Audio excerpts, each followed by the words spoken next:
ഇന്നത്തെ എപ്പിസോഡിൽ ലാലേട്ടൻ്റെ മുൻപിൽ വെച്ച് തന്നെ നെവിനും ലക്ഷ്മിയും വാക്കുതർക്കത്തിൽ ഏർപ്പെടുന്നുണ്ട്. അതൊരു കോർട്ട് റൂമാണ്. പക്ഷേ ആ കോർട്ട് റൂമിനുള്ളിൽ സത്യം മാത്രമേ ബോധിപ്പിക്കത്തുള്ളൂ എന്ന് നെവിൻ ആദ്യം തന്നെ സത്യം ചെയ്തിരുന്നു. പക്ഷേ നെവിൻ കള്ളം പറയുന്നുണ്ട്. അതായത് ഞാൻ ആരുടെയും പാവ എടുത്തിട്ടില്ല എന്ന് പറയുന്നുണ്ട്. നെവിൻ അതിവിദഗ്ധമായിട്ട് തന്നെ ഒരു പാവ അടിച്ചു മാറ്റുന്ന രംഗങ്ങൾ ഇൻസ്റ്റഗ്രാമിലൂടെ തന്നെ വൈറലായിരുന്നു. അത് എപ്പിസോഡിലും ക്ലിയർ ആയിട്ട് കാണിച്ചിട്ടുണ്ട്.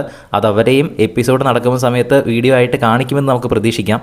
അപ്പോൾ സത്യം മാത്രമേ പറയുകയുള്ളൂ എന്ന് പറഞ്ഞിട്ട് അവിടെ കള്ളം പറഞ്ഞിട്ടുണ്ട്. പക്ഷേ ഓപ്പോസിറ്റ് നിൽക്കുന്ന ആളും വക്കീലും അത് തെളിയിക്കുക എന്നുള്ളതാണല്ലോ. അപ്പോൾ അത് ലക്ഷ്മി അത് തെളിയിക്കുമോ ഇല്ലയോ എന്നുള്ളത് നമുക്ക് നോക്കാം. ലക്ഷ്മി ഇവിടെ ആരുടെ വക്കീലാണെന്ന് അറിയത്തില്ല, അക്ബറിൻ്റെ ആയിരിക്കാം. എന്തായാലും ഇതിനൊരു വിധി എഴുതുന്നതിനായിട്ട് ഒരു ജഡ്ജ് കാണും. ആ ജഡ്ജ് ചിലപ്പോൾ ഒരു സ്പെഷ്യൽ ഗസ്റ്റ് ആയിരിക്കാം, നമുക്കറിയില്ല. അതല്ലെങ്കിൽ ബിഗ് ബോസ് ആയിരിക്കാം. പ്രതിക്കൂട്ടിൽ കയറി നിൽക്കുന്ന ആളോട് വക്കീലാണ് സാധാരണ ക്വസ്റ്റ്യൻ ചോദിക്കുന്നത്. ഇത് വക്കീലിനോട് പ്രതിക്കൂട്ടിൽ കയറി നിൽക്കുന്ന ആൾ ഞാൻ ചോദിച്ചതിന് ആദ്യം ഉത്തരം പറ എന്നൊക്കെയാണ് പറയുന്നത്. ഒരു പവറില്ലാത്ത വക്കീലിൻ്റെ പോലെയാണ് നമുക്ക് പ്രൊമോയ്ക്കകത്ത് കാണുന്നത്. ലക്ഷ്മി എപ്പിസോഡിൽ തകർക്കുമോ ഇല്ലയോ എന്ന് നമുക്ക് നോക്കാം. ലാലേട്ടൻ്റെ മുൻപിൽ വെച്ച് തന്നെ അവർ അങ്ങോട്ടും ഇങ്ങോട്ടും ചൂടാകുന്നത് കാണിച്ചിട്ടുണ്ട്.